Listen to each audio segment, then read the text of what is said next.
possiamo iniziare anche per oggi. Ci ringraziamo tutti. Oggi, come un po' avevamo anticipato la volta scorsa, ecco, parleremo di questo, il professore parlerà di questa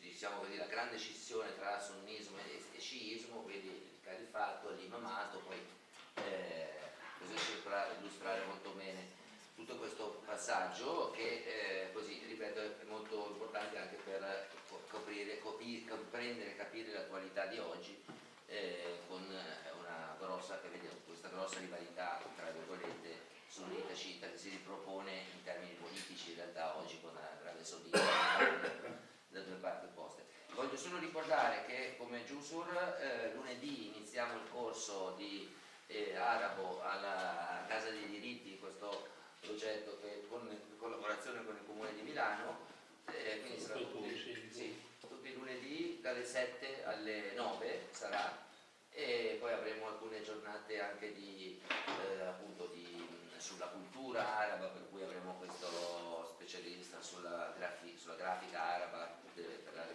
farà una giornata su questo, avremo dei film in lingua originale e quindi partirà tutto questo, insomma, questo ciclo. E poi adesso invece rispetto alle nostre iniziative qui, come ha detto adesso Somaya, abbiamo questa serie di questo proseguimento, e poi per l'ultima data poi sapremo confermare la data precisa. Lascio spazio al professore. Bene, grazie Paolo, allora buonasera. Dunque, naturalmente, come giustamente diceva Paolo prima, l'argomento di oggi è il califato sunnita, l'imamato sciita, naturalmente essenzialmente dal punto di vista teorico, perché siccome facciamo una serie di conversazioni sul pensiero politico, quindi essenzialmente il discorso sarà di dottrina politica più che di storia, anche se evidentemente, come vedrete, sarò costretto a fare alcune parentesi di tipo strettamente veneziale. Per chi c'era o chi non c'era, ovviamente non ricordo tutti, alcuni sì, alcuni no.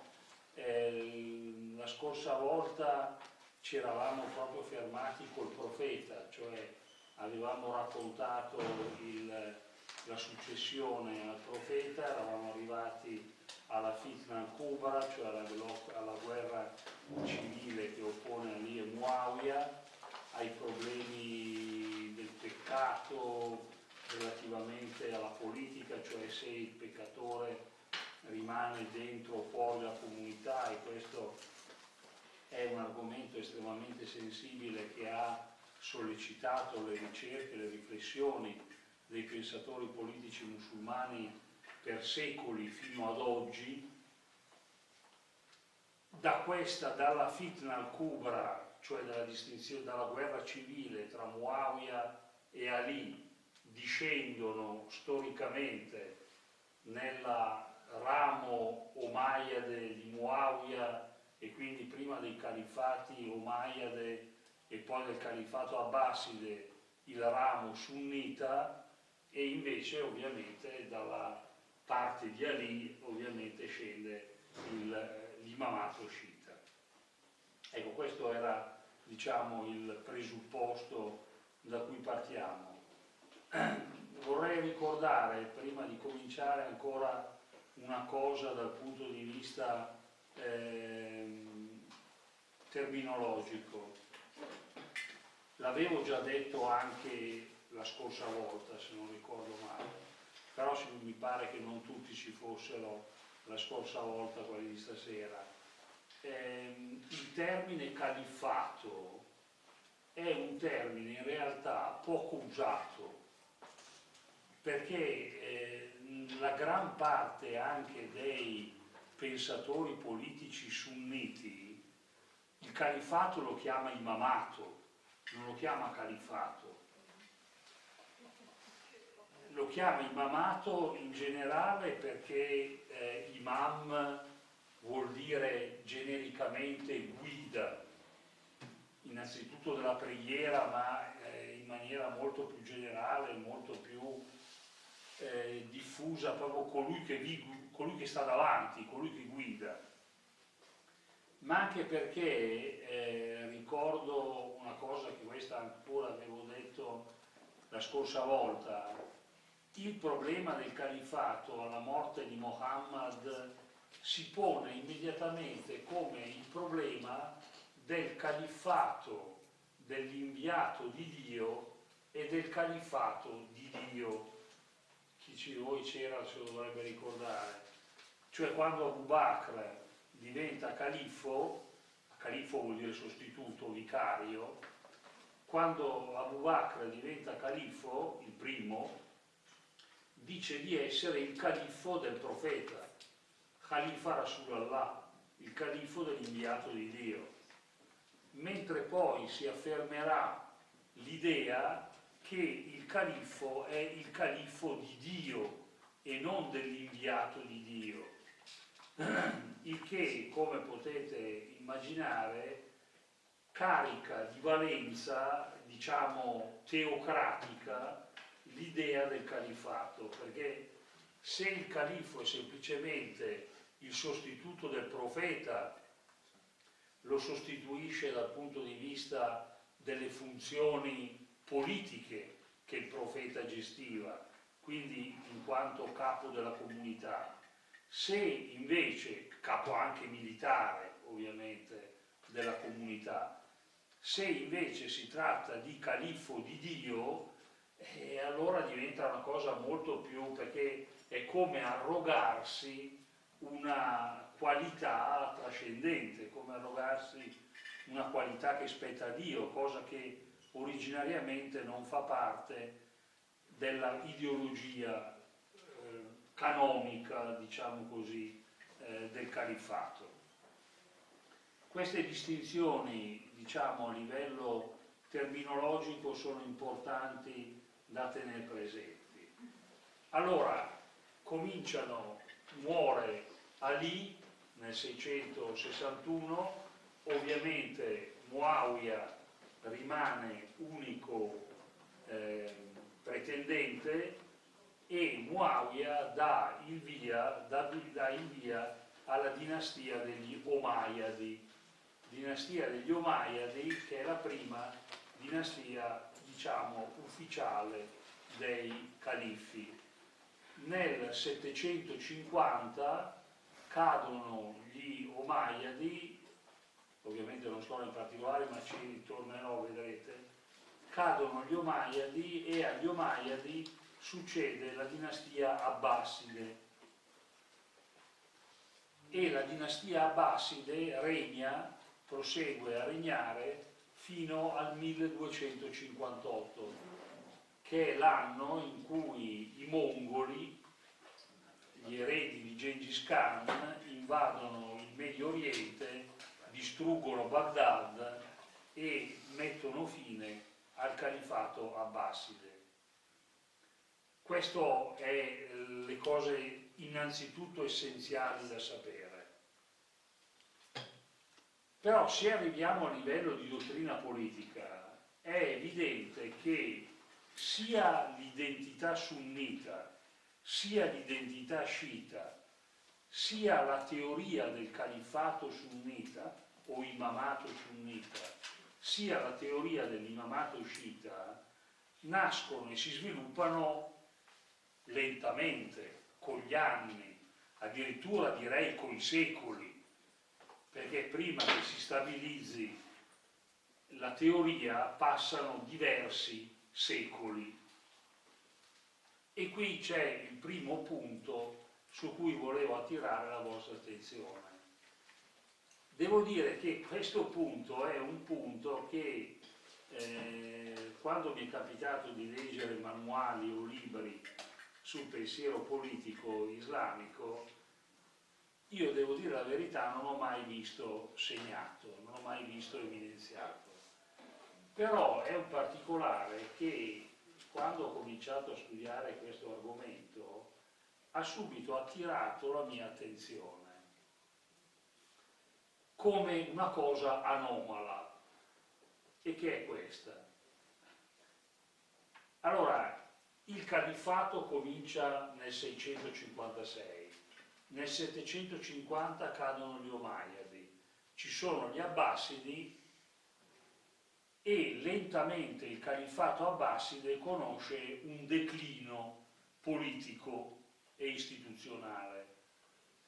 Allora qual è l'anomalia? L'anomalia sostanzialmente sta nel fatto che il teorizzatore ufficiale del califfato sunnita scrive la sua opera nei primi decenni dell'undicesimo secolo, cioè attorno al 1030-1040. In che cosa consiste l'anomalia? L'anomalia consiste nel fatto che questo teorico, che si chiamava Al-Mawardi, scrive la sua opera sul califfato quando il califfato è ormai morente, quando il califfato è ormai esautorato dei suoi poteri politici. E questo, se ci pensate bene, è abbastanza anomalo, nel senso che se voi prendete per esempio la storia del pensiero politico in Grecia, a Roma, ma anche la storia del pensiero politico in Occidente, la democrazia, voglio dire, prima di instaurare la democrazia è stata teorizzata. Invece qui succede questa strana cosa per cui il califfato viene teorizzato quando ormai sta morendo, quando ormai è in fase di decadenza irreversibile. Allora questa anomalia ha attirato abbastanza la mia attenzione, perché devo dirvi la verità, mi sono chiesto ma perché? E la risposta che mi sono dato cercando di capire un po' le questioni è sostanzialmente questa, cioè Al-Mawardi teorizza il califfato perché c'era bisogno di teorizzarlo, mentre prima non ce n'era bisogno. Nel senso che quando il califfato era all'apice del suo potere, la gestione del potere legittimava se stessa, quasi non avesse avuto bisogno di una sanzione teorica che spiegasse il perché ci fosse la necessità di questo potere. Tenete presente, questa è anche una cosa che non mi ricordo, a dire la verità non mi ricordo se ho detto, forse sì, forse no. Però tenete presente che in questo caso c'è una differenza abbastanza netta rispetto alla tradizione del pensiero politico occidentale. In questo senso, se voi pensate alla tradizione del pensiero politico occidentale, a Sant'Agostino per esempio, il potere politico è il frutto del peccato, cioè quando gli uomini hanno necessità di unirsi in società e di realizzare un potere politico, quando vengono scacciati dal paradiso terrestre. E allora, questo lo dice Sant'Agostino, no? È il famoso agostinismo politico, cioè la politica nasce dalla caduta, perché prima della caduta, vivendo in uno stato di naturalità, gli uomini non avevano bisogno di un potere politico. Questa idea nell'Islam è esattamente rovesciata, perché nell'Islam il potere politico è un beneficio di Dio. Cioè Dio fin dall'inizio stabilisce che gli uomini devono vivere in società e dà loro il comando, l'ordine di riunirsi in società e di costituire il potere politico. Pensate che c'è una tradizione, non una tradizione del profeta, intendo dire una narrazione tradizionale, che afferma che il primo re degli uomini è stato Satana. Il primo re degli uomini è stato Iblis, il quale poi è diventato Satana, ovviamente ha tradito, ma inizialmente Iblis, Satana, quando era ancora angelo, è stato il primo re degli uomini. Questo in qualche modo vi viene a dire come il potere sia voluto da Dio e non è in qualche modo esito di un peccato, di una caduta, di un allontanamento. Allora anche questa osservazione è in qualche modo esplicativa, se ci pensate bene, del fatto, del perché Al-Mawardi teorizza il califfato sostanzialmente 500 anni, un po' meno, 400 anni dopo che il califfato è nato. Perché è abbastanza strano, in realtà, è una cosa abbastanza anomala, se ci riflettete a posteriori. Questa è un'osservazione importante, secondo me, cioè il califfato viene teorizzato retrospettivamente e in secondo luogo il potere politico è un beneficio di Dio. Per cui ovviamente questo spiega come mai, per esempio, nel sunnismo il califfato è considerato una istituzione voluta dalla religione. Non è un'istituzione naturale, ma è un'istituzione prescritta dalla religione, il califfato. Però ci arriviamo progressivamente. Queste cose mi sembravano preliminari, importanti preliminari da dire, ma il problema salta fuori, chi c'era la settimana scorsa si ricorderà forse come ho martellato sull'importanza della fitna. Ovviamente non posso ripetere, per chi eventualmente non c'era, però ho martellato fortissimamente sull'importanza della guerra civile tra Ali e Muawiya nella formazione non solo dello Stato islamico, una brutta parola, diciamo del califfato, ma nella formazione del pensiero politico. Allora, cosa succede? C'è uno snodo estremamente importante e lo snodo estremamente importante è il califfato di Al-Mamun. Al-Mamun è un califo abbaside che regna dall'813 all'833. Era figlio di Harun al-Rashid, il califo delle 1001 notte, no? È famoso per quello. No, è famoso anche per altre ragioni, però diciamo in chi non è addetto ai lavori nell'Islam, di solito Harun al-Rashid se lo ricorda come califo delle 1001 notte. Al-Mamun era suo figlio. Allora Al-Mamun fa due cose abbastanza strane, che di fatto non sono ancora del tutto comprensibili e comprese. Lui sale al potere nell'813. Nell'818 designa come proprio successore l'ottavo imam sciita, Ali al-Ridha. Allora questo vi dice due cose. Uno vi dice che sunnismo e sciismo non erano ancora veramente e propriamente consolidati come tali. Perché se Al-Mamun sceglie come successore un imam sciita, evidentemente o si considerava lui sciita o perlomeno non si considerava ancora sunnita, diciamo tra virgolette. E questo è importante. Ma c'è un'altra ragione,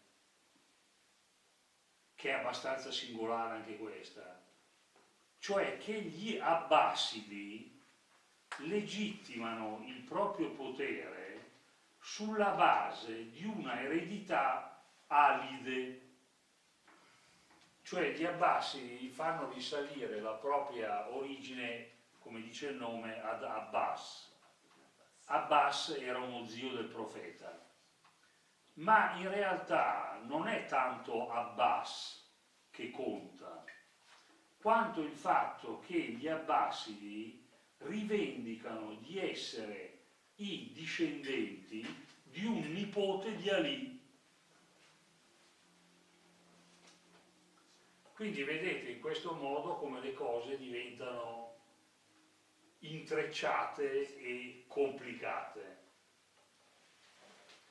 Per cui gli Abbasidi, e questo è abbastanza curioso se ci pensate in prospettiva, gli Abbasidi vanno al potere con una rivolta armata, la maggior parte delle loro truppe sono truppe iraniane che vengono da un'origine alide.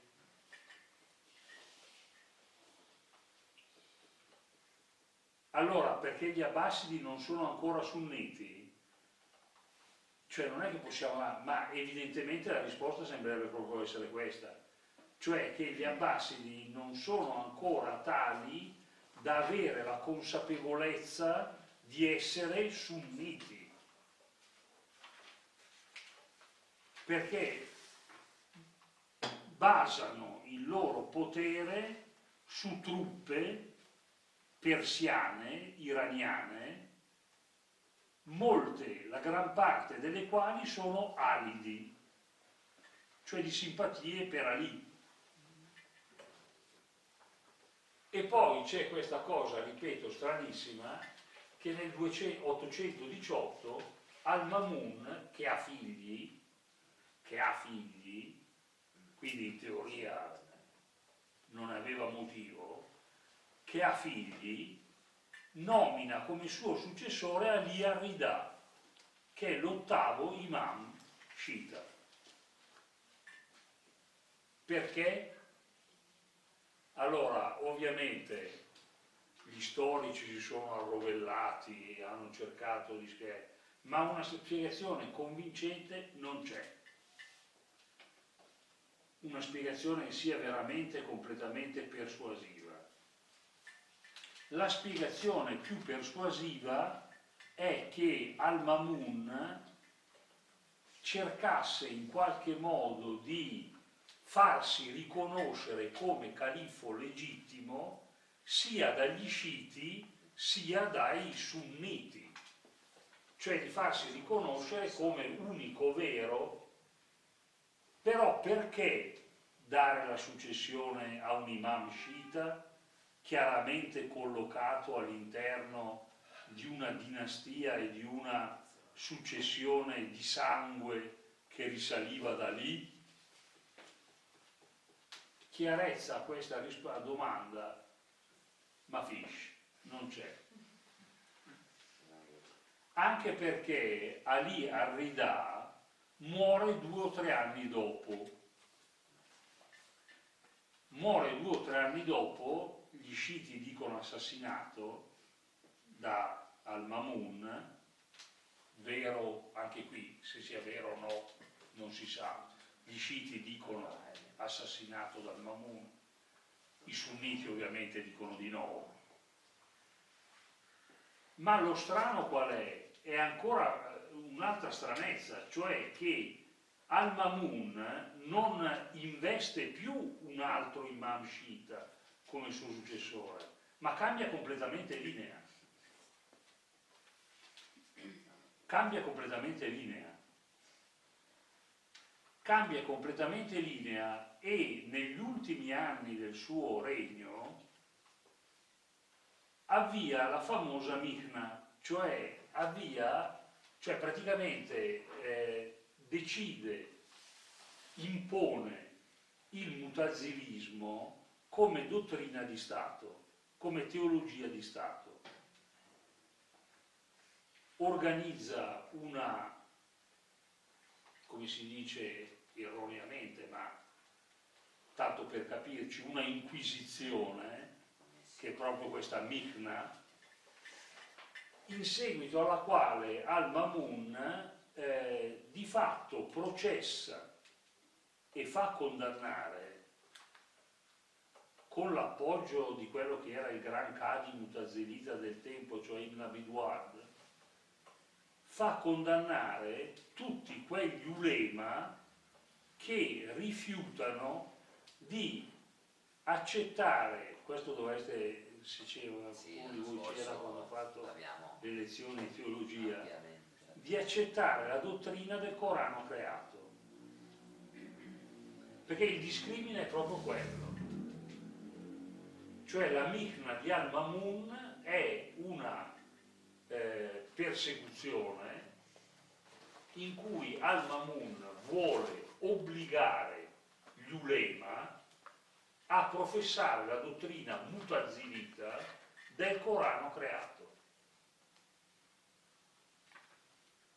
Questo accade nel 827-28, quindi a pochi anni dalla morte di Mamun.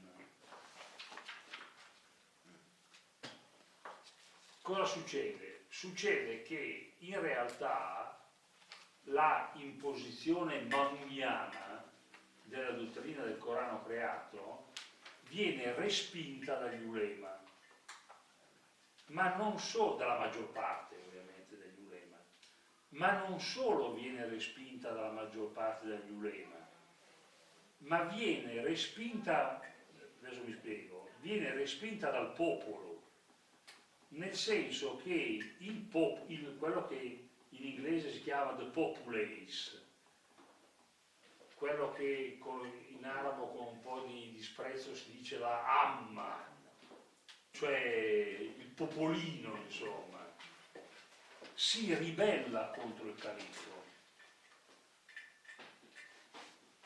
Si ribella contro il califfo. Al-Mamun muore, la Mikna va avanti per i due successori successivi, scusate, per i due califfi che gli succedono, poi Al-Mutawakkil la abolisce. Ma qual è il... perché io spero di riuscire a cercare spero di riuscire a farvi seguire tutti questi snodi che sono un po', come vedete, molto intrecciati e molto complessi. Ma qual è il fatto? Il fatto è che uno dei più prestigiosi ulema che vengono incarcerati, torturati, pare, durante la Mikna, è niente po' di meno che Ibn Hanbal, cioè il fondatore della quarta mazhab, della quarta scuola giuridica, quella ambalita, ufficiale dei sunniti, che poi peraltro lui non è veramente il fondatore della scuola, come Abu Hanifa non lo è degli Hanafiti, come Malik non è dei Malikiti, che in realtà sono i loro discepoli che poi organizzano veramente, però anche perché Ibn Hanbal, più che un teologo, era un tradizionista, era un raccoglitore di hadith del profeta, più che un teologo in senso stretto. Però comunque Ibn Hanbal è uno di questi ulema che si rifiuta di professare la dottrina del Corano creato, viene messo in prigione, viene torturato, poi rilasciato e diventa una sorta di icona, una specie di capopopolo di questo di questo popolino che si ribella al califfo.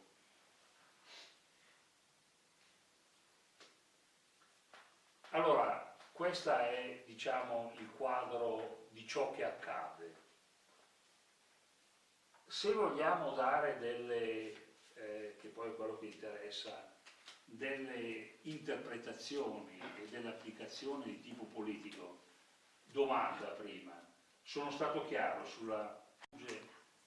sfugge poi il significato che ci sta dietro. La successione è tutta chiara. Tutto chiaro? Il passaggio. Allora, facciamo tutta una serie di osservazioni critiche.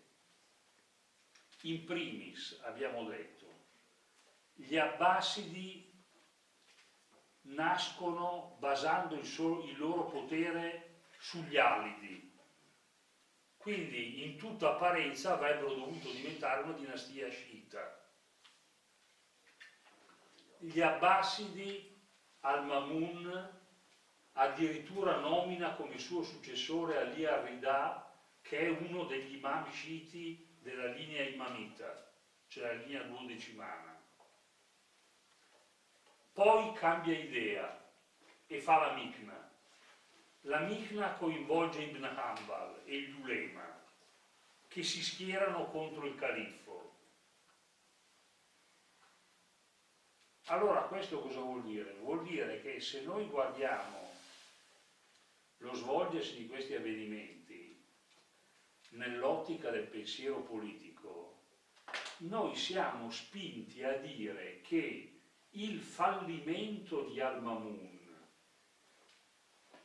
e l'emergere Ibn Hanbal, perché è il più famoso di quell'epoca, ma l'emergere in quell'epoca della casta, diciamo così, degli ulema, rappresentano l'avvenimento decisivo della nascita del sunnismo, perché è da lì che a un certo punto si divaricano veramente e definitivamente le due linee sunnita e sciita. È da lì, da quel momento. Scusi, prima parlava al-Mutawak, sembra che parlava del Corano creato. Sì. Ecco, magari ricordarci invece Ah, della sì, traduzione. sì. Sì, allora molto brevemente in due parole, perché allora uno dei temi maggiormente discussi della teologia islamica delle origini è stata la questione se il Corano fosse creato o increato, cioè se fosse parola eterna, consustanziale a Dio o no, per dirla in termini cristiani. Cioè se fosse parola consustanziale a Dio, come in qualche modo sostengono i sunniti, dicendo che il Corano è creato, increato, o no, cioè è un attributo in qualche modo aggiuntivo all'essenza di Dio. Il problema è che, al di là di questo fatto, perché, ma appunto il Signore mi dice, non è puramente una questione di spaccare in quattro un capello in teologia. Il problema è che se il Corano è increato, è molto meno interpretabile ed è molto meno manipolabile anche a livello politico da parte di un califfo, di un sultano, di un detentore del potere politico. Mentre se è creato lo è molto di meno ed è molto più assoggettabile all'interpretazione. Quindi perché al-Mamun sceglie proprio la dottrina del Corano creato?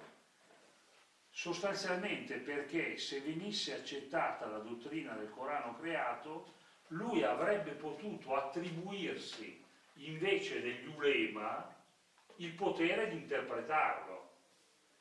Cioè, detto in altro modo, il tentativo di al-Mamun è un tentativo cesaro-papistico di riunire nelle proprie mani il potere pubblico e il potere religioso. Cesaro-papistico ovviamente, non teocratico, cesaro-papistico.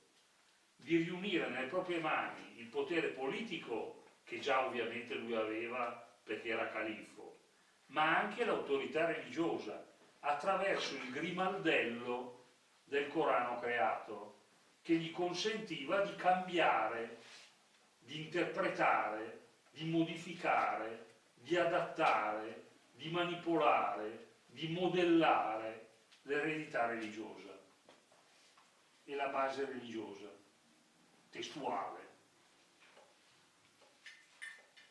È chiaro? Quindi, sì. Scusi, il Corano è creato, quindi si intenderebbe che è opera umana. No, no, no. Si intenderebbe che non è eterno. Okay. Io avevo fatto questo esempio e glielo ripeto.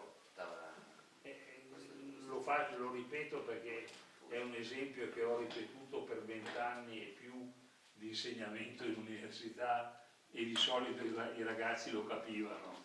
Quindi lo dico. Allora, per capirci,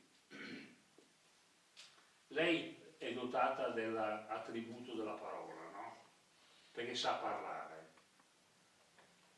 Allora, una delle parole che dice è Corano.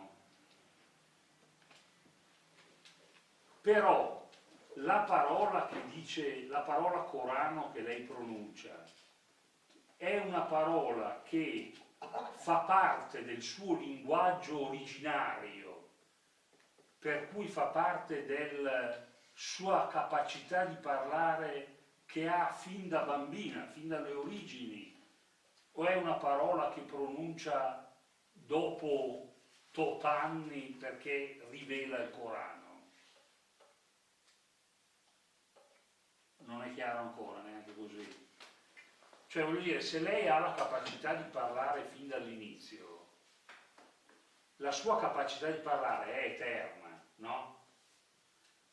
E non è solo eterna la sua capacità di parlare, ma sono eterne anche le parole che lei può dire, giusto? Cioè il suo linguaggio, le parole che compongono il suo linguaggio, sono eterne esattamente come la sua capacità di parlare.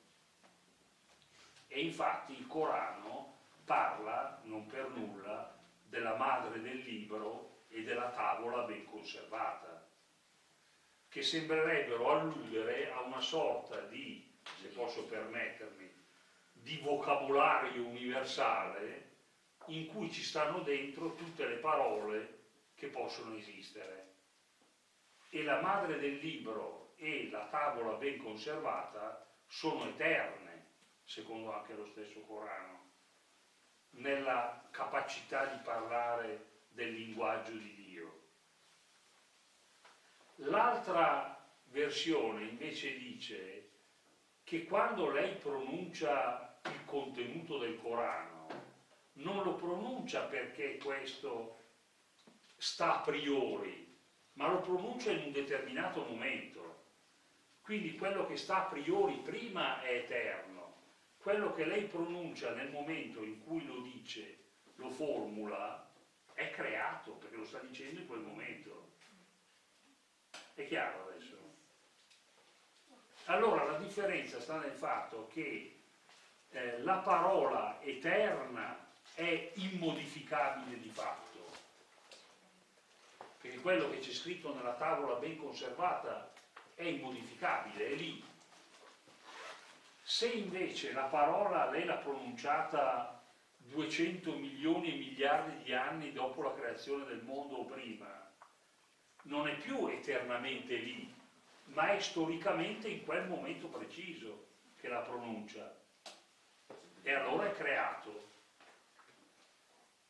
Secondo quelli che dicono hanno creato, il Corano è sempre rimasto lì con Dio dall'inizio. Ma è quello, Secondo Dio chi è invece il vero. Corano è creato, Dio a un certo punto interviene nella storia e Il Corano dona è e elargisce il Corano, fa scendere il Corano. L'abbiamo detto anche varie volte, il Corano è il logos di Dio. Ma questo è stato il grande dibattito, cioè il grande dibattito nel mondo intellettuale musulmano. Visto che il Corano è logos di Dio, è eterno come eterno Dio o no?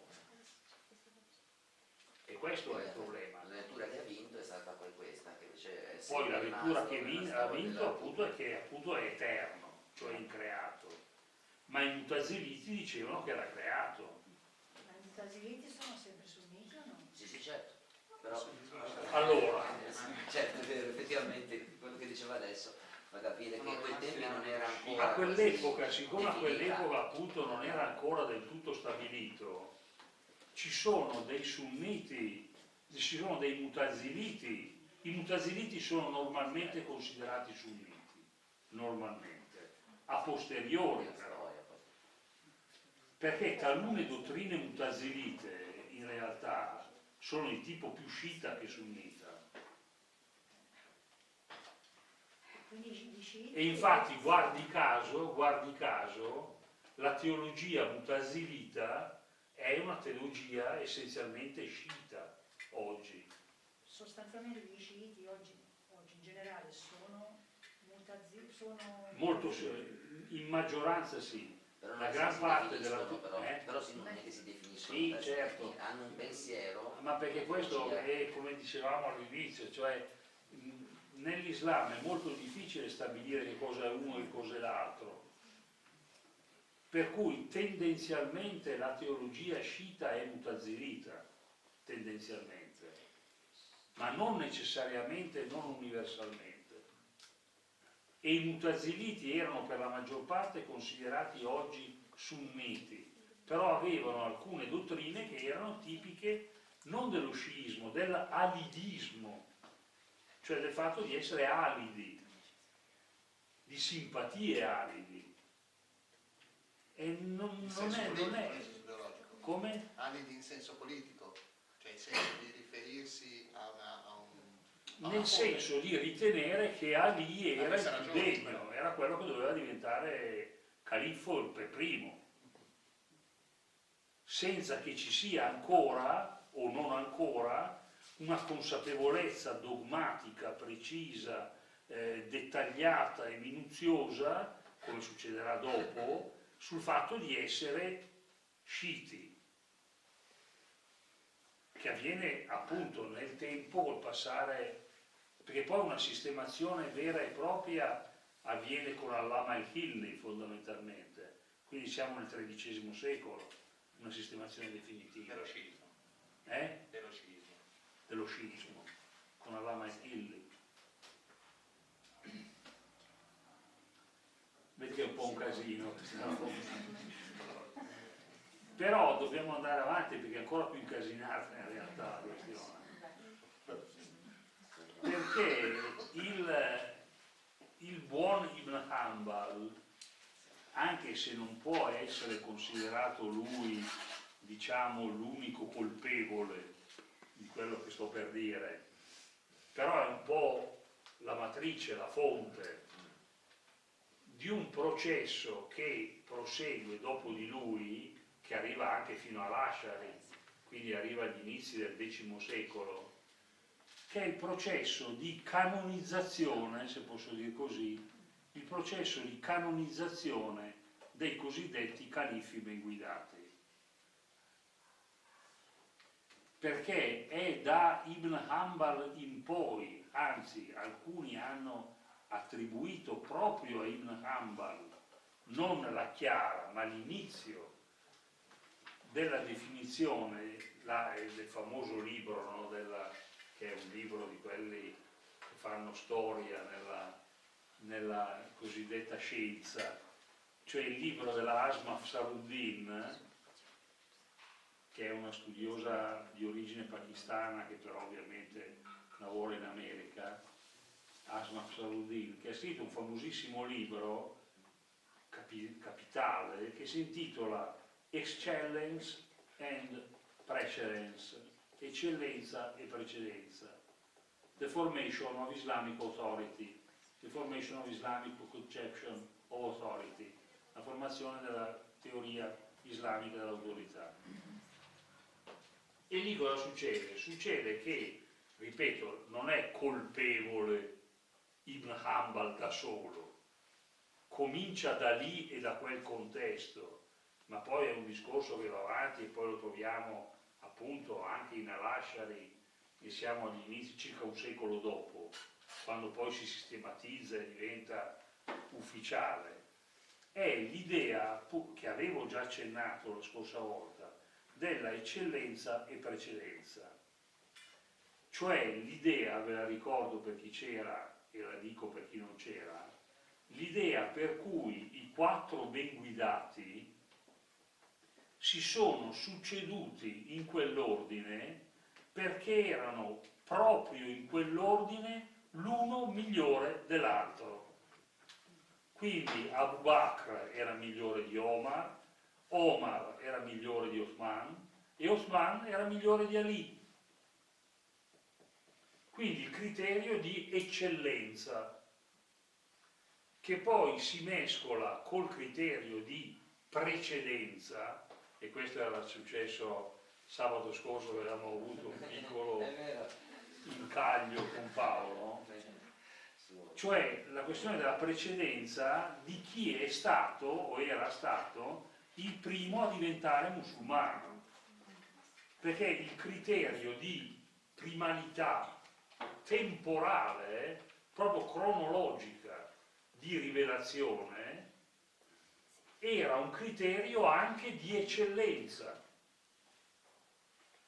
Quindi chi era stato il primo? Lui aveva detto Abu Bakr, io ho detto Ali, o lui ha detto Ali e io ho detto Abu Bakr, insomma quello che era. Però al di là di questo fatto che sia stato Abu Bakr o Ali non ha in sé grande importanza, ha importanza la questione del criterio, cioè che viene stabilito e sanzionato, sancito, canonizzato il criterio della eccellenza e precedenza.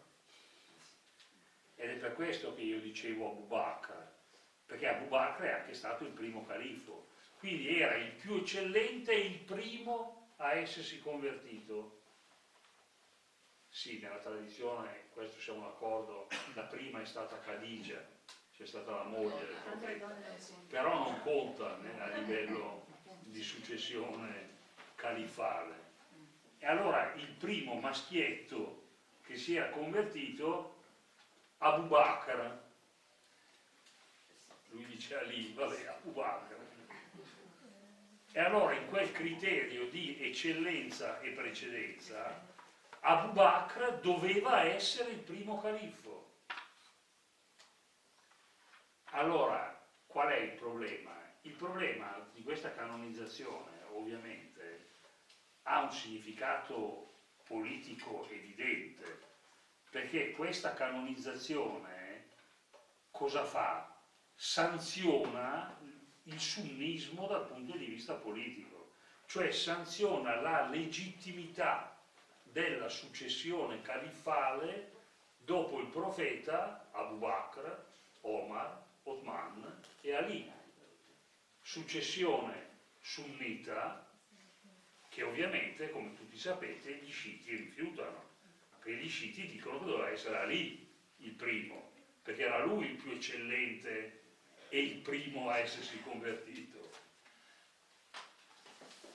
Allora questo tipo di canonizzazione, che ripeto comincia con Ibn Hanbal e va avanti per una cinquantina d'anni, 60 anni di elaborazione, diventa un nodo fondamentale per la distinzione tra sunniti e sciiti e per la distinzione di idea del califfato sunnita dall'imamato sciita.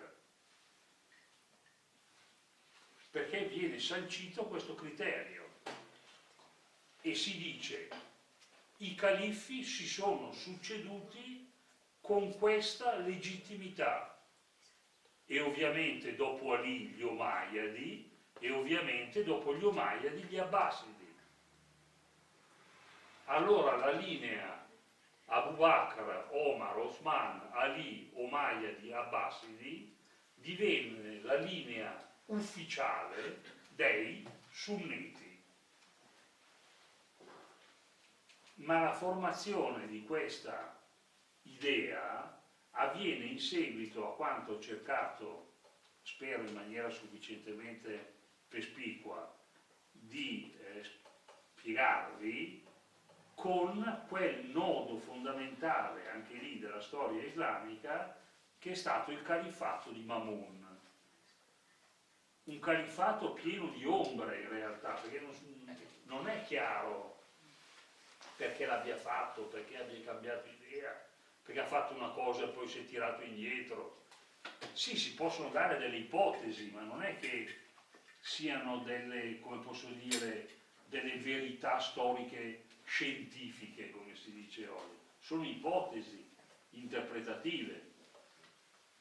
Per cui il regno, il califfato di Mamun diventa il califfato da cui propriamente possiamo dire che si determina definitivamente la divisione tra sunniti e sciiti, perché da quel momento in poi gli Abbasidi saranno riconosciuti come sunniti e naturalmente dal riconoscimento dei califi Abbasidi come sunniti la questione viene retroiettata. Poi gli Omayyadi, cioè prima gli Omayyadi, prima i 4 ben guidati secondo quell'ordine di eccellenza e precedenza, e quindi si struttura questo tipo di percorso, che ovviamente gli sciiti non accettano, ovviamente. Per esempio, per confondervi ancora di più le idee, perché è interessante, la signora chiedeva, legittima domanda, ma i mutaziliti sono sunniti o sciiti? Per esempio, una delle dottrine piuttosto diffuse tra i mutaziliti, ne avevo citato la scorsa volta, è la dottrina dell'imam al-Mafdul, cioè dell'imamato degli inferiori, cioè la dottrina secondo la quale Abu Bakr e Omar erano inferiori ad Ali come qualità, però comunque legittimi. E questa è una dottrina che molti mutaziliti accolgono. Molti mutaziliti accolgono. Osman no, perché Osman proprio per gli sciiti è il demonio. Osman per gli sciiti è il demonio. Ma Omar e Abu Bakr no. L'idea dell'imamato degli inferiori è una via di mezzo che dice sì, vabbè, Abu Bakr e Omar erano qualitativamente minori di Ali, però in fin dei conti il loro imamato è stato legittimo. E poi mi pare la teoria degli zaiditi dello Yemen. Anche, sì. Un'altra branca dello Anche, sciiti. sì. Anche. Scusi, Questo, ma siccome poi gli sciiti ci arrivavo dopo, quello ci arrivavo dopo. ma si basa su dei fatti oppure non ho capito in che modo loro dicono che Ali fosse meglio di... Ma sa, guardi, la risposta alla sua domanda, lei c'era sabato scorso? No, purtroppo. Ecco, vede, allora la risposta le rispondo dicendo una cosa che avevo detto sabato scorso.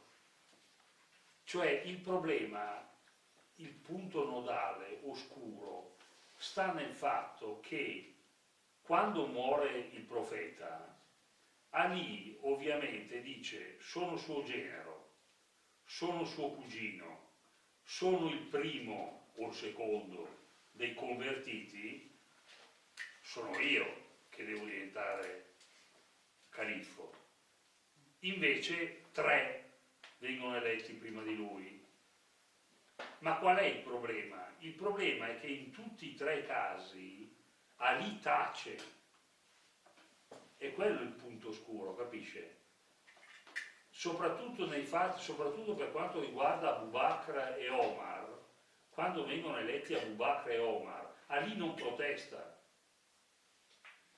Ora lei dice si basa sui fatti, ma sì, quali fatti? Cioè i fatti sono che c'è questa successione, Abu Bakr, Omar, Osman e Ali. C'è la shura di Omar che mette insieme 6 maggiorenti, tra cui c'è Osman e Ali, e il fatto è che viene eletto Osman. Ma perché viene eletto Osman invece di Ali? Questo non è affatto chiaro. E perché quando viene eletto Osman per la 3ª volta Ali tace? e si ribella solo quando Osman viene assassinato. Si ribella nel senso che praticamente viene accusato di essere, se non il colpevole, perlomeno connivente. Quindi lei mi chiede, si basa sui fatti, ma i fatti sono molto oscuri e questo è il problema. Anche perché le fonti non sono omogenee, raccontano la storia in maniera diversa. Se lei prende i diversi storici, diciamo, la raccontano con particolari significativamente diversi. Gli unici fatti su cui dubium non est è che c'è questa successione e che nei primi 3 casi Ali non protesta. Viene fregato la prima volta, viene fregato la seconda volta, viene fregato la terza volta, ma non dice nulla. Questo è di fatto il fatto. Poi ovviamente uno lo può interpretare come vuole, in realtà. È chiaro che appunto gli sciiti dicono no, doveva essere Ali a seguire subito il profeta come primo e unico vero legittimo califfo. Però allora perché è stato zitto? D'accordo, magari per la questione di Osman può essere perché è stata una cosa, ma nei confronti di Abu Bakr e di Omar, perché è stato zitto? Perché non ha protestato? Perché non ha detto guardate che c'ero anch'io, che ci sono anch'io? Poi magari con Osman, perché c'è stata la Shura, eccetera, ma con il primo e con il secondo non ha detto assolutamente niente, come se niente fosse. E poi c'era la famosa questione, di cui abbiamo parlato, il famoso incontro del Radir Hom, dello stagno di Hom, nel pellegrinaggio dell'addio, quando il profeta fa questo strano gesto. Qual è il fatto? Il fatto è che lui dice che Ali gli è molto caro il suo cuore e che chi ama lui amerà anche Ali. Questo è il fatto. Ma i sunniti dicono che si è semplicemente limitato a dire appunto che voleva tanto bene ad Ali, anche perché era il marito di sua figlia. Gli sciiti invece dicono che lo ha designato come califfo. Qual è la verità? Interpretazione. Gli uni le interpretano in un modo, gli altri le interpretano in un altro. Quindi capisce la sua domanda quali sono i fatti. Non è una domanda a cui è facile rispondere. Poi entrano in campo anche i fattori del Batin e dello Zahir. Ah beh sì, ma questo nell'elaborazione che viene dopo. Però adesso stiamo cercando di capire, di arrivare come si arriva al concetto di califfo.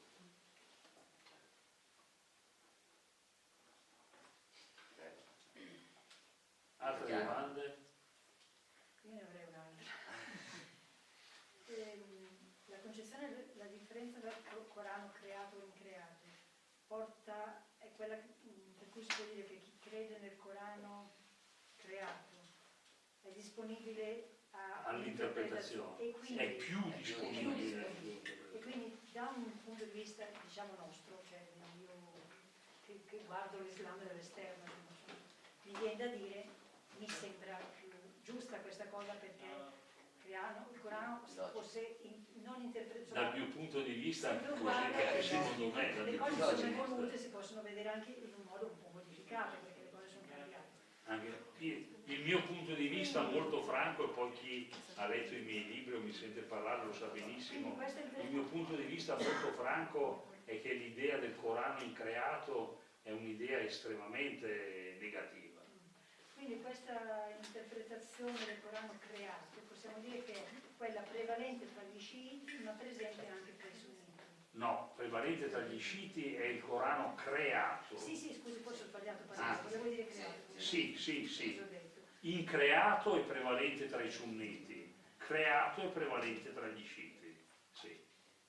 Però è presente esiste creato anche per Sì, certo, non ci sono mai linee, mancando nell'Islam il Papa che dice che le cose è così, queste linee non sono mai nette, dipende dal sapiente di turno, che la dice in un modo piuttosto che in un altro. Quindi prevalentemente gli sciiti dovrebbero essere più vicini a una possibilità di interpretazione, Ma infatti la gran parte, una delle osservazioni che si fa normalmente è che se lei guarda retrospettivamente lo fa a livello proporzionale, i filosofi e i mistici e i diciamo speculativi musulmani sono molto più sciiti che sunniti.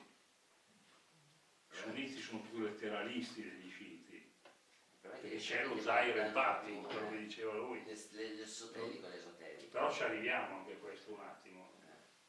Quindi adesso andiamo avanti con le questioni politiche. Sì. Qualcos'altro così può andare avanti? A parte Prima appunto, di diciamo. fare un po' di... Allora adesso distinguiamo le due linee. Parliamo prima dei sunniti, perché sono da un certo punto di vista più lineari, e poi degli sciiti che sono più complicati. Allora, l'idea sunnita, dunque un grande che io lo cito sempre perché secondo me, anche se non è non è un musulmano, voglio dire, è un orientalista, però era un orientalista, a parte che è un orientalista con grandissima simpatia per l'Islam, ma è stato veramente, secondo me, un maestro, cioè William Montgomery Watt, che è stato un orientalista scozzese del Novecento. Montgomery Watt scrive esattamente questo: il sunnismo si identifica per tre cose: la sconfitta di Al-Mamun, di cui ho parlato fino adesso, la legittimazione della successione califale, quello a cui abbiamo concluso, l'appartenenza alle scuole giuridiche, cioè il formarsi, stabilizzarsi e poi il riferirsi dell'appartenenza alle scuole giuridiche, cioè il malichismo, l'anafismo, lo sciafismo e l'ambalismo, l'appartenenza alle scuole giuridiche. Ovviamente, quindi detto questo, bisognerebbe in teoria, per dire chi è il sunnita, perché per esempio una cosa che è importante da dire è questa, per esempio, sunnita non è una parola giusta in realtà, non è una parola giusta perché anche gli sciiti riconoscono la sunna del profeta, non è che gli sciiti non riconoscono la sunna del profeta, quindi nella misura in cui riconoscono la sunna del profeta sono sunniti pure loro, in un certo senso. Infatti normalmente come posso dire, nel linguaggio più usuale non si parla tanto di sunnismo, ma la formula è Ahla Sunna wal Jamaa. Questa è la formula vera, cioè quelli della Sunna, ok, ma è fondamentale anche la seconda parte, cioè essere della Jamaa, cioè della comunità, perché si aggiunge un elemento in più, quello della appartenenza comunitaria maggioritaria.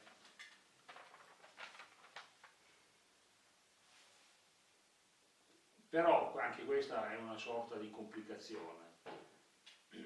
Se arriviamo alla definizione del califfo in sé, secondo la dottrina politica sunnita classica, cioè quella di Al-Mawardi,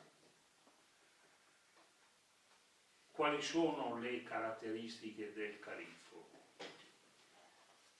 Allora, innanzitutto il califfo deve essere maschio, pubere, sano di corpo e di mente,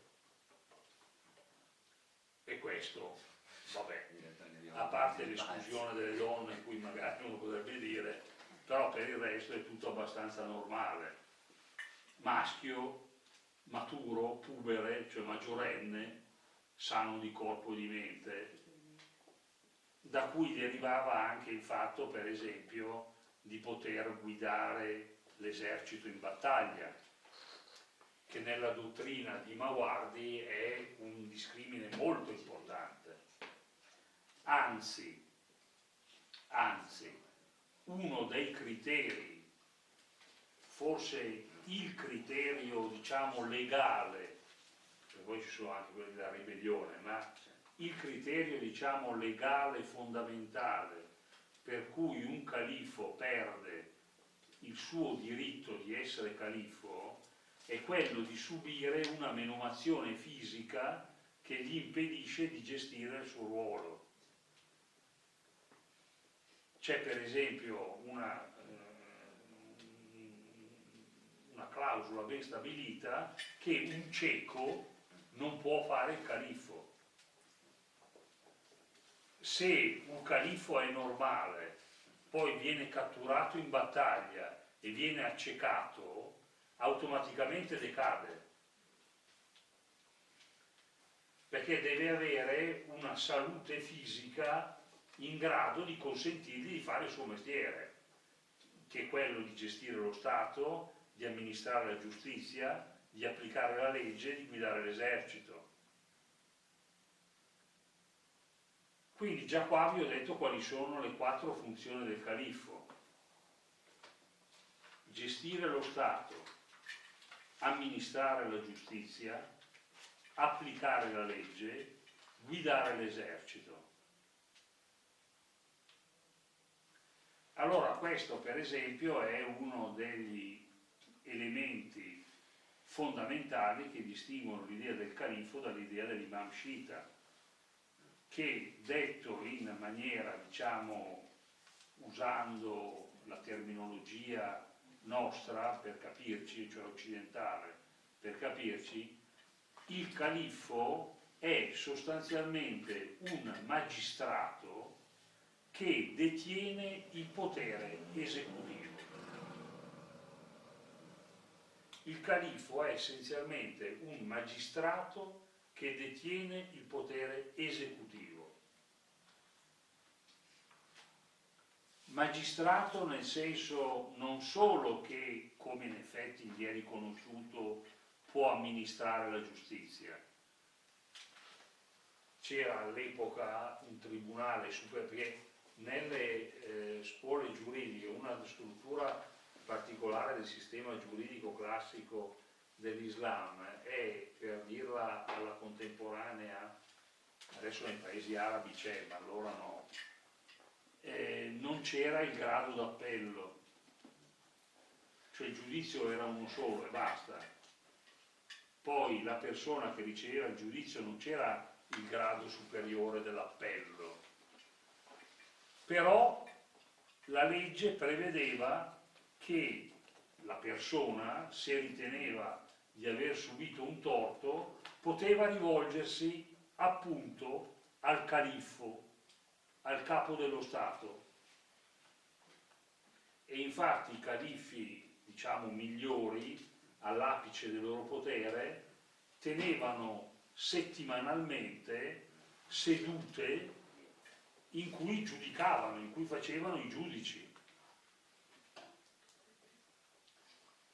Quindi magistrato in questo senso, ma magistrato anche nel senso che non è, e io lo uso soprattutto in questo senso, che non è una funzione religioso-sacramentale.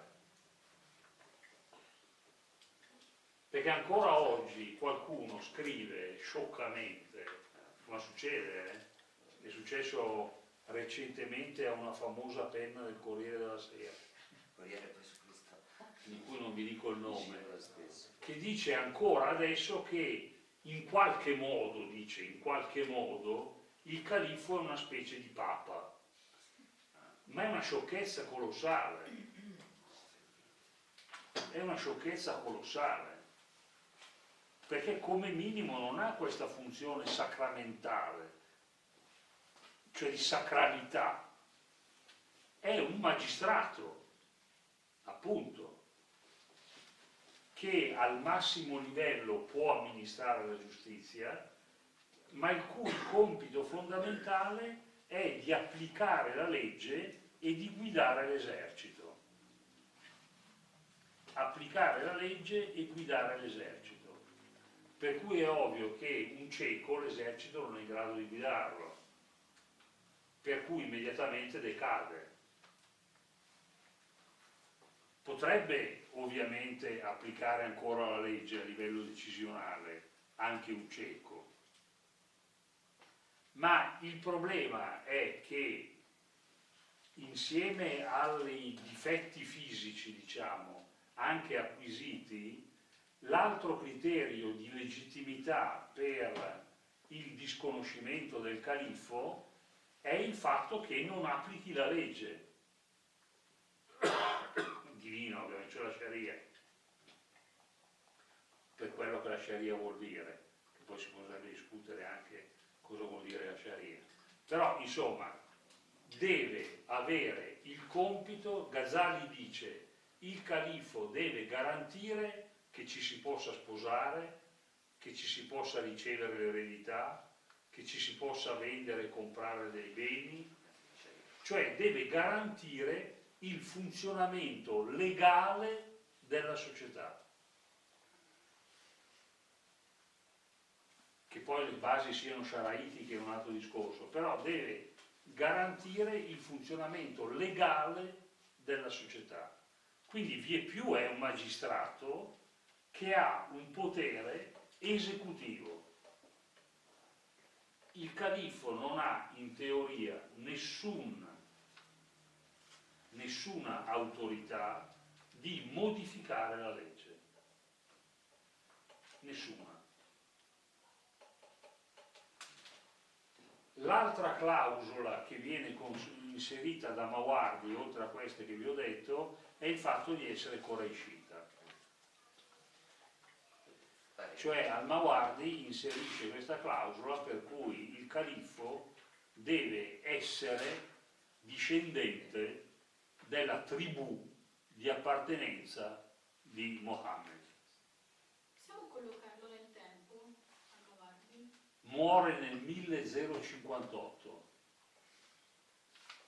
nasce attorno al 970, tra il 970 e il 980, e muore, questo lo so per certo perché è l'anno in cui nasce Ghazali, l'anno in cui muore Mawardi, l'anno in cui nasce Ghazali, è il 1058.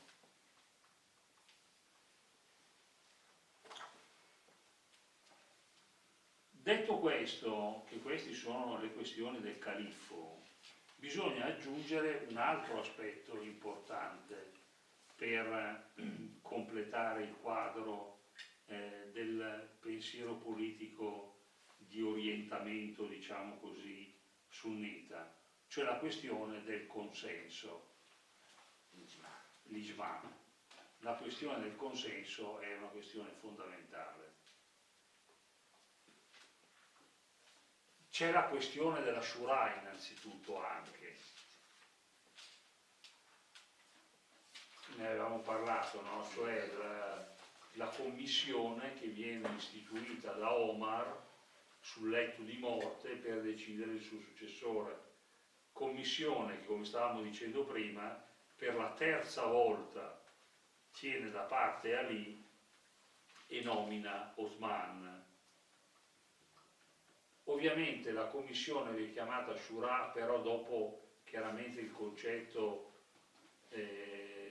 subisce varie trasformazioni e complicazioni evidentemente nel corso del tempo. Comunque, trattando entrambe le cose brevemente, che poi in realtà sarebbero anche estremamente importanti, sono anzi per la comprensione delle fenomenologie contemporanee. Però la più importante, a mio avviso, è l'Ijma in realtà. Non fosse altro perché l'Ijma è uno degli usul al-fiqh, cioè uno dei 4 fondamenti della giurisprudenza, che sono il Corano e la Sunna, quindi la Sharia, diciamo, Corano e la Sunna, il ragionamento d'analogia, l'Qiyas, e ovviamente l'Ijma. A cui poi si aggiunge recentemente l'Ijtihad, no? Lo sforzo interpretativo. L'Ijtihad, lo sforzo interpretativo, questo possiamo vedere relativamente soprattutto appunto alla... Però per rimanere un attimo sulla questione dell'Ijma. L'Ijma, il consenso comunitario, viene in qualche modo, se posso usare il termine, santificato, nel senso che viene attribuito, l'origine viene attribuita a un hadith del profeta, a un detto del profeta, il quale avrebbe detto: la mia comunità non si metterà mai d'accordo su un errore. Ora, a parte il fatto che non interessa qui, che è orientalistico, diciamo, se questo hadith è vero o meno, però comunque è considerato un hadith sano, è considerato un hadith sano. Quindi gli effetti sono della verità. Il profeta avrebbe detto: la mia comunità non si metterà mai d'accordo su un errore. Ovviamente, come tutte affermazioni di questo genere, non è che sia in sé esplicativa, anche perché ritorniamo a quello che dicevamo la scorsa volta, cioè un ragionamento di questo genere, come la Shura, come la consultazione, funziona molto bene in una comunità piccola. Nella Medina, quando i musulmani erano poche decine di migliaia, come nell'Agorà di Atene al tempo di Pericle, ma in un impero di centinaia e centinaia di milioni di persone, come si fa a raggiungere l'Ijma della comunità? Soprattutto allora, quando non c'erano né Facebook né internet né cose di questo genere. Come si fa? No, ma sembra una battuta, ma è reale, cioè è un problema di fatto reale, era un problema di fatto reale. E infatti nella evoluzione teorica classica del concetto di Ijma, il concetto di Ijma è stato trasformato dal consenso della comunità al consenso dei dotti, cioè degli ulema, e poi in realtà ulteriormente limitato dal concetto di consenso della comunità a consenso dei dotti. La formulazione finale è il consenso dei dotti presenti in un certo territorio in un certo momento. Questa è la formulazione finale. Perché di fatto diventava una questione, come dicevo prima, di fatto una questione pratica. Perché con un impero che andava dal Marocco all'India 700 anni fa o 800 anni fa, prima che una notizia dal Marocco arrivava in Pakistan, ci metteva 40 anni. E quindi evidentemente era una questione pratica trasformare il concetto di Ijma. Per cui la definizione finale, classica, è la definizione del consenso dei dotti in un certo periodo e in un certo luogo. Per esempio all'epoca di Ibn Taymiyyah il consenso, che vive agli inizi del 300, il consenso dei dotti delle varie scuole giuridiche che erano allora presenti a Damasco, dove viveva Ibn Taymiyyah.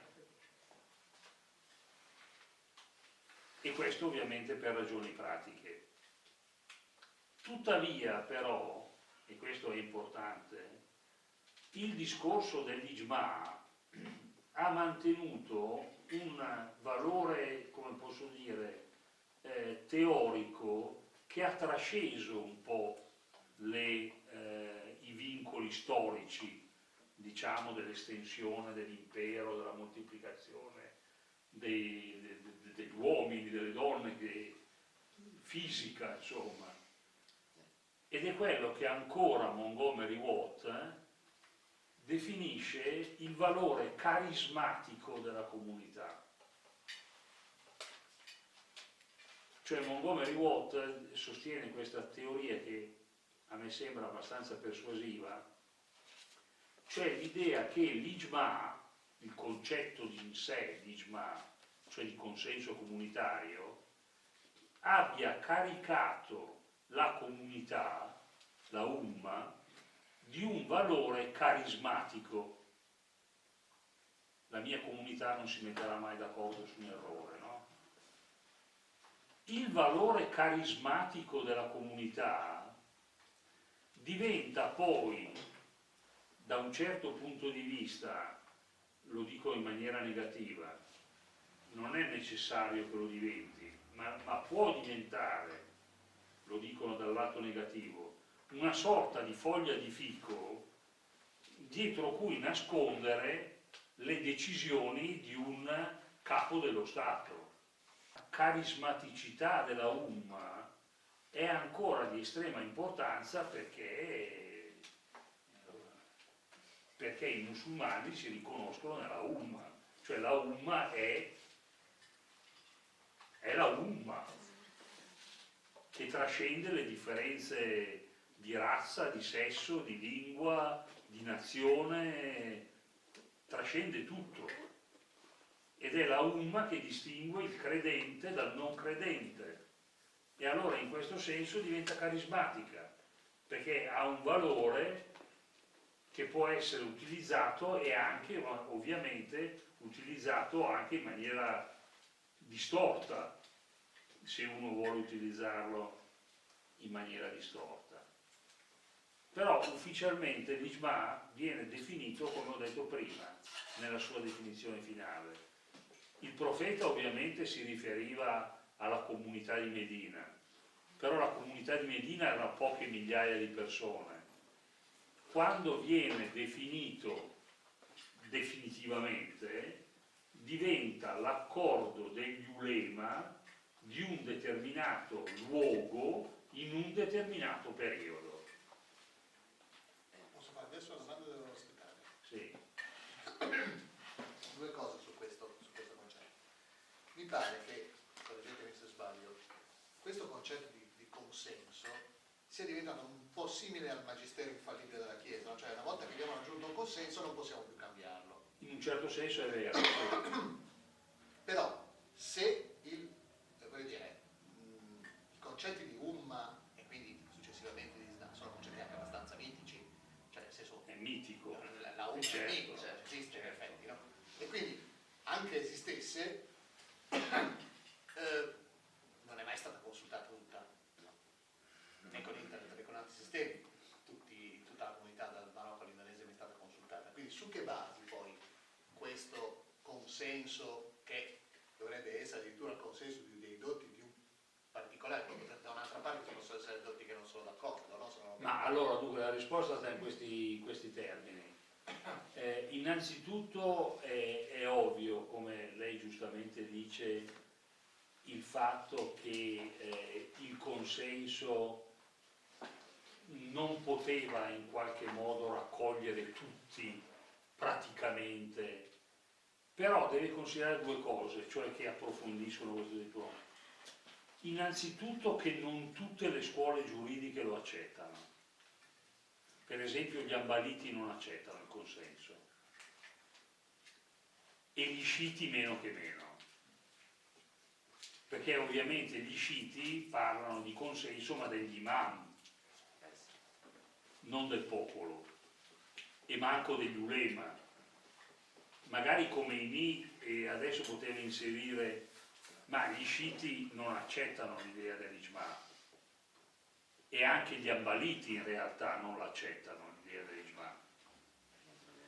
Quindi la questione dell'ijma è rimasta un po', come posso dire, una sorta di intenzione, di bella intenzione, che poi, se uno si dice ma quando è stata praticamente messa in pratica? Io però mi riferivo a una cosa un po' diversa. Quando c'è stata la decisione ultima dello Stato tunisino di autorizzare i matrimoni delle donne musulmane con i cristiani, ecco, non musulmani, c'è stata una serie enorme di proteste di ulema che dicevano ma questo viola un consenso, un ijma di tutti. Ma consenso su che basi? Una volta, se ha queste basi democratiche, di cose, Ma vedi, può essere considerato appunto come un magisterio infallibile, cioè una volta che se l'abbiamo raggiunto, non si può toccare. io penso che questo tipo di consenso sia il consenso che si forma, come succede anche nella legislazione occidentale, soprattutto anglosassone, è il consenso che si forma dall'abitudine. Cioè a un certo punto diventa una specie di cosa che viene condivisa da tutti, ma se uno si chiede il perché e il per come non lo sa dire. Quindi diventa poi l'affermarsi di un'abitudine consuetudinaria, di una tradizione, la urf, no?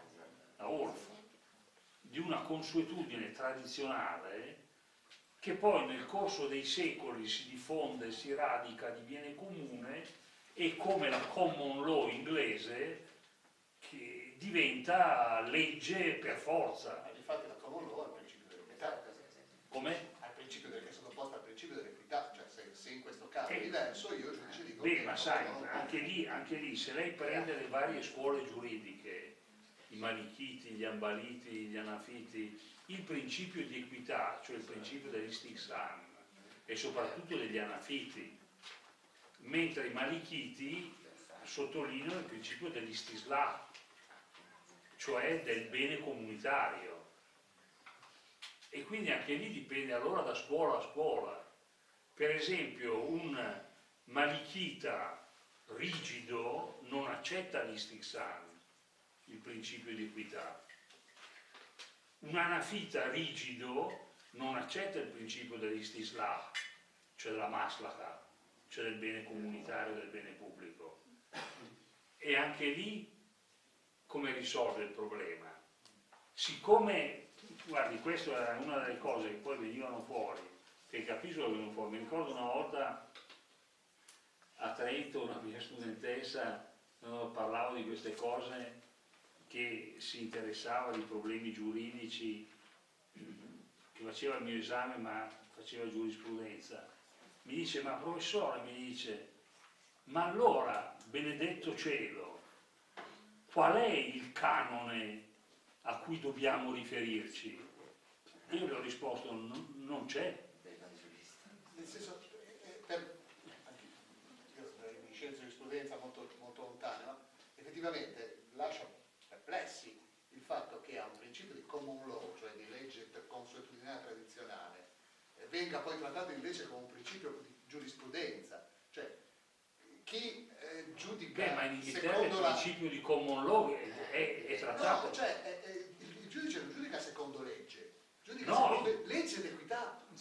Sì, Quindi, però c'è molto forte la tradizione non dà il consenso. giurisprudenziale precedente. Sì, ma non è data per fissa, non è una legge, è una consuetudine. Sì, succedeva che nei vari contesti, se due persone avevano una querela, un problema, andavano di fronte al loro giudice, al loro cadi, che poteva essere o Malichita o Anafita o Shafi'ita o Ambalita, e il loro cadi giudicava secondo quelli che erano i sacri testi della sua scuola e basta, e non c'era possibilità di appello, se non a riferirsi al califfo.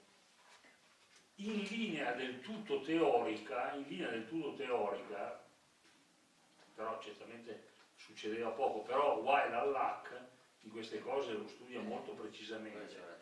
In linea del tutto teorica, se lei è, faccia conto, anafita, viene da me che sono Qadi anafita, mi pone un problema e io le do il mio giudizio, do la mia sentenza, la mia decisione, e a lei non piace, in linea del tutto teorica, in età classica, lei poteva andare da un giudice shafiita e farsela cambiare.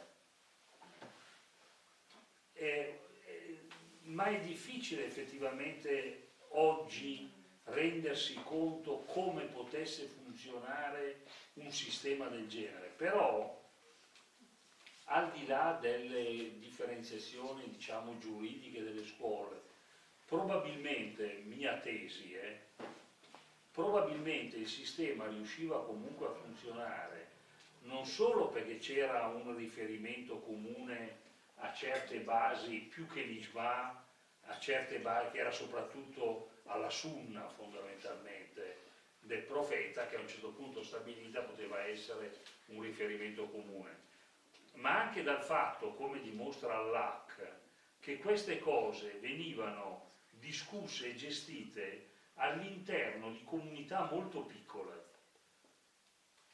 nel senso che era la comunità di quartiere, la comunità di rione, la comunità di tribù, per chi era nomade, ma per chi era in città di rione o di quartiere. Quindi erano comunità molto piccole, che erano anche molto chiuse anche fisicamente, perché se lei prende per esempio l'urbanistica delle città medievali, i quartieri erano chiusi l'uno con gli altri e di notte, quando chiudevano le porte, non intercomunicavano l'uno con l'altro. Che poi uno dice, è una cosa strana, se però leggete la vita di Dante, la Firenze di Dante era identica. La Firenze di Dante era identica. A Por Santa Maria, che è sull'Arno verso Ponte Vecchio, non sapevano cosa succedeva a Por San Piero, che era dalle parti del Bargello, distanza 500 metri. E ognuno di questi quartieri viveva isolatamente l'uno dall'altro, perché decideva al suo interno anche chi erano i rappresentanti che dovevano andare al priorato, e gli stavano 500 metri. Nelle città medievali musulmane era lo stesso. Al Cairo c'erano i vari quartieri e l'intercomunicabilità tra i quartieri lo si vede ancora se va dalle parti di Gamalia, di Bain al-Kasrain, li vede ancora le porte che univano i vari quartieri, e nel Medioevo quelle lì di notte le chiudevano. Ma allora in questo tipo di contesto, se lei andava a farsi una querela, l'abitudine era tale che non le veniva nemmeno per l'anticamera del cervello di andare dall'altra parte, perché l'abitudine era quella, la risolveva lì, nell'aia del proprio cortiletto. Però il paradosso era che convivevano l'una accanto all'altra tutte queste cose, questo tipo di leggi che erano grosso modo simili ma nei dettagli piuttosto diverse, e convivevano insieme.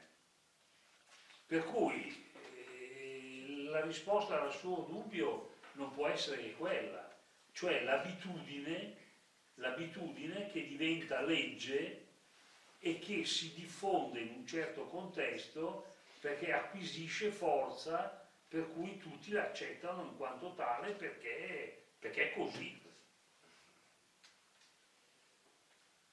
E poi nell'applicazione pratica c'erano i vari settori molto ben precisi, molto ben delimitati, e all'interno di quel settore, di quel rione, piuttosto che di quel clan, piuttosto che di quella tribù, si risolveva così. E certo, per noi, con il nostro tipo di sistema anche giuridico, non è facile capire come riuscissero ad applicare la giustizia, diciamo. Però per esempio Allah dice che questo modo garantiva una più equa applicazione della giustizia. Questo libro, dicevo anche l'altra volta, si chiama Storia del diritto, islamico, no? Di Wael al-Haq, Introduzione al diritto islamico di Wael al-Haq, è veramente edizione Mulino, è molto molto preciso proprio sui rapporti tra potere e ulema, funzionamento della Sharia, funzionamento proprio della legge, proprio. È molto molto... Perché proprio questa limitatezza in realtà consentiva una maggiore equità, anche perché il Qadi era conosciuto da tutti e quindi non poteva permettersi in un ambito molto ristretto in cui tutti lo conoscevano di essere prevaricatore. Doveva inevitabilmente cercare di essere il più possibile obiettivo, naturalmente alla luce di quello che sapeva e portando le pezze giustificative dei sacri testi. Però era molto più facile che potesse essere obiettivo rispetto a un giudice sconosciuto che passa in un tribunale di Milano da un processo di divorzio a un altro senza sapere chi sono i contendenti e i contendenti non sanno chi è il giudice. Con quale obiettività giudica il giudice? È molto più soggetto in realtà al suo ghiribizzo, al suo intenzione personale.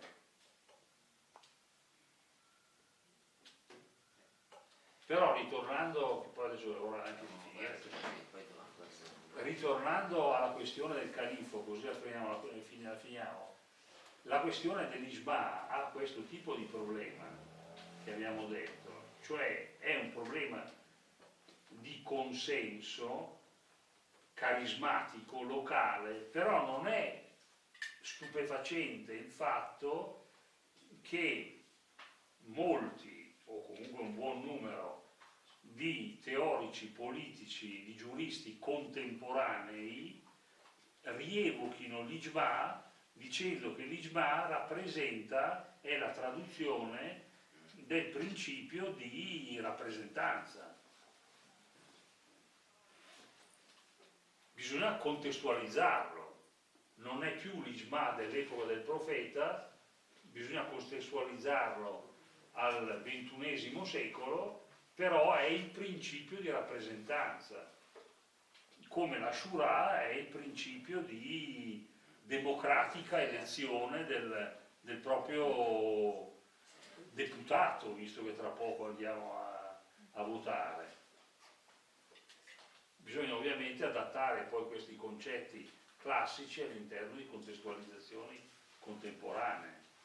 Però ad ogni modo, riferito al califo, la cosa, sintetizzando, il califo è maschio, libero, pubere, sano di corpo e di mente, coraiscita, in grado di guidare l'esercito, sufficientemente sapiente per applicare la legge e quindi è un magistrato che ha un potere fondamentalmente esecutivo. Per dire l'ultima cosa, e ovviamente dovevamo fare anche l'imamato oggi, invece dovevamo farlo la prossima volta, per dire l'ultima cosa, l'ultima cosa che volevo dire è questa. Quando Mawardi scrive queste cose, perché queste cose che vi ho detto le scrive Mawardi in maniera sistematica, c'era già stata una riflessione precedente, ma come si dice scattered, cioè un'idea qua, un'idea là, a pezzi. Invece Mawardi è quelli che li mette insieme e dà loro una forma organica. Però Mawardi, che vive nel 1058, dicevamo, è perfettamente consapevole del fatto, per esempio, che ormai da secoli i califfi si succedono di padre in figlio, perché nell'immagine che vi ho detto, nella struttura che vi ho detto, cosa ne deriva? Ne deriva, e questo è un principio fondamentale ancora rispetto allo sciismo, che nel sunnismo il califfo è elettivo. Il principio dell'ijma e della shura sottintendono che il califfo sia elettivo, implicano che il califfo sia elettivo. Quando Mawardi si rende conto che ai suoi tempi non è più così, ma non lo era così da secoli, cosa fa? Come da buon giurista, da buon leguleio, inventa il trick, inventa il hiyal, inventa il trucco.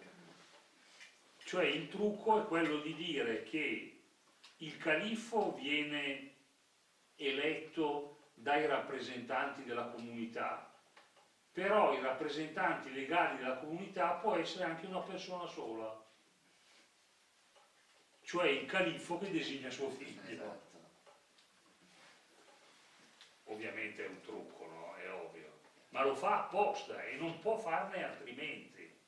Non può farlo altrimenti perché sennò si sarebbero scatenate guerre civili ferocissime, cioè non si sarebbero, c'erano ormai da secoli guerre civili ferocissime, e allora dal punto di vista legale lui dice, beh, basta che ci sia un solo ulema che decide chi è l'imam giusto, e questo ulema, guarda caso, è il califfo precedente, il quale può allora legittimamente nominare suo figlio a succedergli. Però sapete benissimo che fatta la legge è trovato l'inganno, no? Come si dice. Quindi anche il buon Mawardi fa la legge e poi trova l'inganno in modo da poter risolvere il problema, perché no, non avrebbe funzionato, insomma, evidentemente. Ecco, abbiamo ancora qualche minuto, se avete qualche domanda, anche perché essendo un'ora e tre quarti che parlo, un po' stanco, la verità. Comunque se avete qualche domanda, possiamo... Domande. Nel frattempo devo dire sui Mutaziliti della dinastia Abbaside, magari è opportuno ricordare che è stato anche il periodo più d'oro forse dell'Islam, il periodo in cui della Casa della Sapienza, Dar el-Hekma, in cui prende vita tutto quel movimento delle traduzioni, per cui tutto il sapere filosofico greco in particolare viene traghettato e ci arriva a noi tramite le traduzioni arabe. È proprio il Ma'mun che apre questa Dar el-Hikma, cioè la prima grande, una sorta di università proprio, legata alla moschea, dove arrivavano studenti da tutto il mondo islamico e tra l'altro tenuta i maestri, gli insegnanti erano persone anche cristiani, ebrei, uno dei più famosi, Ibn Huwayn, no? Era cristiano. Era nestoriano, esatto. E c'erano ebrei, e quindi è il periodo, veramente il periodo d'oro dell'Islam e che porta un contributo alla società occidentale, anche a quella che è tutta la società mondiale, ecco, enorme, proprio grazie a questo, in primo luogo, questo grandissimo movimento delle traduzioni, e al tempo stesso poi era tutto questo movimento che a lato c'erano le traduzioni della filosofia eccetera, ma al tempo stesso c'erano le traduzioni della medicina e quindi tutte le varie invenzioni, quindi il numero zero, il concetto stesso di zero per esempio, venne inventato in quel periodo lì. Moltissimi grandi passi in avanti fatti dalla medicina, dalla chimica, la stessa materia, la chimica viene, infatti alchimia, no? Viene proprio dall'arabo, alchimia, chimica, tutti questi nomi qua vengono dall'arabo. L'arabo per parecchi secoli, per quei secoli lì, quindi dal tardo 700 al 1200 era la lingua, l'inglese di oggi, insomma, la lingua universale, la lingua globale, e ecco, quel ricordare mentre il mondo occidentale era sotto il Medioevo, insomma un'epoca abbastanza oscura, e lì nel mondo islamico era il momento invece di maggiore fiorire. Comunque se qualcuno di voi interessa a queste cose che Sì. stava raccontando Gonzaga, ci sono 2 libri in italiano che potete Sì. leggere. Uno è di Cristina D'Ancona, che si intitola proprio La casa della sapienza, e l'altro è di uno studioso di origine greca, ma anche lui ovviamente che lavora negli Stati Uniti, perché negli Stati Uniti hanno un sacco di soldi, che si chiama Dimitri Gutas, che ha scritto questo libro che si intitola Pensiero greco, cultura araba, dell'Einaudi, che è un libro molto bello, devo dire. Si può aggiungere Jim El Haddad, anche ha fatto un libro nuovo, non so se l'hai visto, recente, di un anno fa è uscito, La casa della sapienza, molto bello, su questa tematica qua, molto completo, veramente molto molto bello. E oggi nelle teorie moderne credo che tanti hanno eliminato Sì, la beh, cosa vabbè, la schiavitù ormai, no, però... della sangue con i Quraysh, no? Ah, beh, la storia dei Qurayshiti, sì. Sì, però Sì, no, però classicamente rimane, certo, nella modernità ci sono molti salafiti così che lo hanno reinterpretato. Però sì, libero nel senso di non schiavo.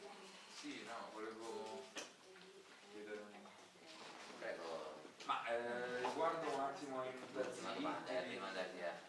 sì, riguardo ha detto prima che il mutazionismo sostanzialmente, cioè la tesi del Corano increato, sostenendo che il Corano è ipsissima verba dei, cioè non può essere, diciamo, sottoposto a un'ermeneutica interpretativa al contrario di quello che sarebbe, diciamo, se il Corano fosse creato, diciamo, come la tesi degli mutaziliti. Però nella storia dell'Islam ci sono stati tantissimi, diciamo, teologi anche. Mi pare che Fakhreddin Razi fosse... Ma Fakhreddin Razi, quando utilizza la filosofia e un bel po' di filosofia per fare il commentario coranico, non è che sia molto ben visto il commentario di Fakhreddin Razi negli ambienti, diciamo, conservatori. Ibn Kathir sì, ma Fakhreddin Razi no, proprio perché utilizza questo tipo di strumenti di ijtihad, diciamo così, filosofico. Sì, certo, ha ragione, è chiaro che, voglio dire, ho sempre detto che il commentario coranico comincia già alla fine del VII secolo, quindi voglio dire, è chiaro che... Però il problema, vabbè, ci torneremo poi il 25, perché è lì il nucleo fondamentale, quello che accennavo di prima, che però ho rimandato, è la differenziazione tra lo Zahir e il Batin. È quella lì la differenziazione fondamentale, su cui poi, se poi lei pensa a come hanno, come posso dire, arzigogolato su Q37, sui discorsi del Mutashabihat, il Muhammad e il Mutashabihat, eccetera.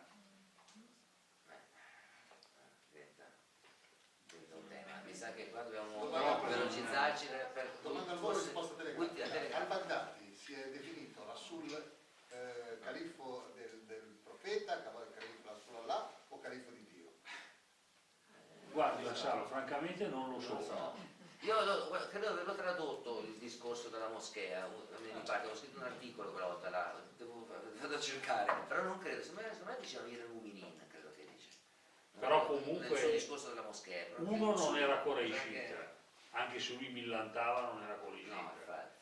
2 non era un ulema, anche se millantava di essere un ulema. 3, il califfo deve essere eletto dalla comunità, e certamente lui non è stato eletto dalla comunità.